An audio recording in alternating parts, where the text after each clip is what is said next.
जी, इस वक्त तो मौजूद हैं इस्लामाबाद हाई कोर्ट में। आज एक अहम मुकदमे की समाअत है। साबिक वज़ीर आज़म नवाज शरीफ की एवन फीड और अल अज़ीज़िया में जो उनकी सज़ा के खिलाफ अपीलें हैं, उनकी आज समाअत होनी है।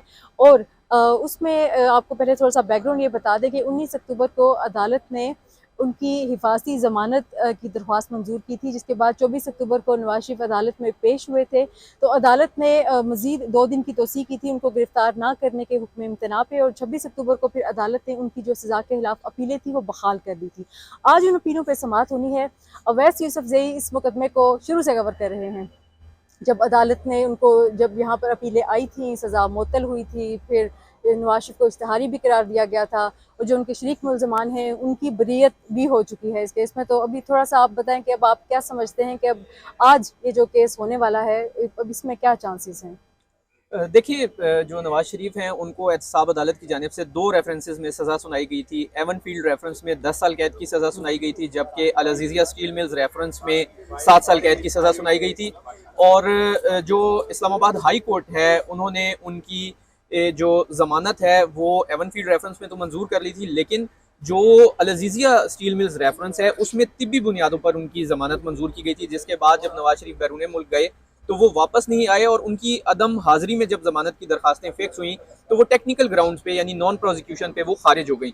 और अदालत ने अपने फैसले में लिख दिया था कि जब नवाज शरीफ वापस आए तो दरखास्त देकर ये अपीलें बहाल करा सकते हैं। तो एक अब मामला तो हुकूमत पंजाब के पास भी गया था जी, एक वो अल रेफरेंस अज़ीज़िया का। स्टील मिल्स रेफरेंस वाला।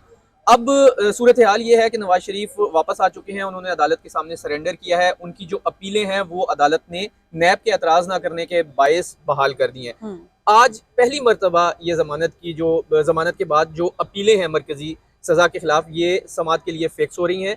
इसमें एक जो अहम डेवलपमेंट हुई, जब नवाज शरीफ यहाँ नहीं थे, बैरून मुल्क थे, तो उनके जो शरीक मुल्ज़मान यानी मरियम नवाज और कैप्टन रिटायर्ड सफदर हैं, उनकी हद तक केस जो अपीलें थी वो डिसाइड हुई, और अदालत ने उन पर दलाइल सुन के मेरिट्स पर उनको डिसाइड किया और उनको बाइज्जत बरी किया, यानी एहतसाब अदालत का जो फैसला था वो कलअदम करार दे दिया। वैसे वो थोड़ा सा याद पड़ता है कि इस फैसले में यही लिखा हुआ था कि जो नैब है वो मुतमईन नहीं कर पाया था अदालत को। जी बिल्कुल, नैब से काफ़ी सारे सवालात हुए थे और नैब बिल्कुल मुतमईन नहीं कर पाया था, और अदालत ने यही उसमें करार दिया था कि जुर्म जो बताया गया है वो साबित करने में नैब जो है नाकाम रहा है, क्योंकि मरियम नवाज पे इल्ज़ाम एआनत जुर्म का था।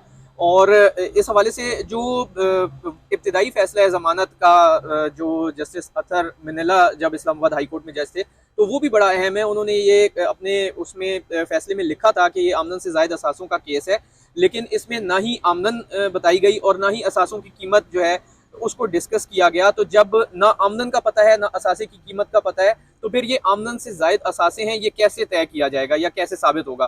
तो उन्होंने पूछा कि इस हवाले से दौरान समात या ट्रायल कोई बात हुई, तो नैब की जानिब से बताया गया कि इस तरह की तो कोई बात नहीं हुई, और ये तो आप गूगल कर लें तो उससे जो है कीमत निकल आएगी। बिल्कुल। तो उस पर बेंच ने काफ़ी बरहमी का इजहार किया था और उन्होंने कहा था आप एक कोर्ट के सामने हैं और इस तरह की बातें कर रहे हैं। बिल्कुल। तो मेरा ख्याल है कि एक तो जो मरियम नवाज की बरियत है इस केस में, वो बड़ा अहम रोल उसका होगा, उस फैसले का, उस जजमेंट का, क्योंकि अमजद परवेज एडवोकेट पहले ही ये कोर्ट को कह चुके हैं, इशारा दे चुके हैं कि वो जो जजमेंट है जिसमें को एक्यूज वो बरी उसी हुए का हैं, हवाला वो देंगे, उसी ग्राउंड उसके पे हवाला हवाले से करेंगे। बहुत सारी चीज़ें अदालत के सामने रखेंगे। जी बिल्कुल, कानूनी माहिरीन का भी यही कहना है यहाँ पर जो अदालती बुखला आते हैं कि जो शरीक मुल्ज़मान हैं, चूँकि इस केस में उनकी बरियत हो चुकी है, तो यकीनी तौर पर साबिक़ वज़ीर आज़म नवाज शरीफ को उन नुकात पर फ़ायदा हो सकता है। अब आज अदालत इस हवाले से क्या करती है, इस हवाले से आपको बाद में बताएंगे।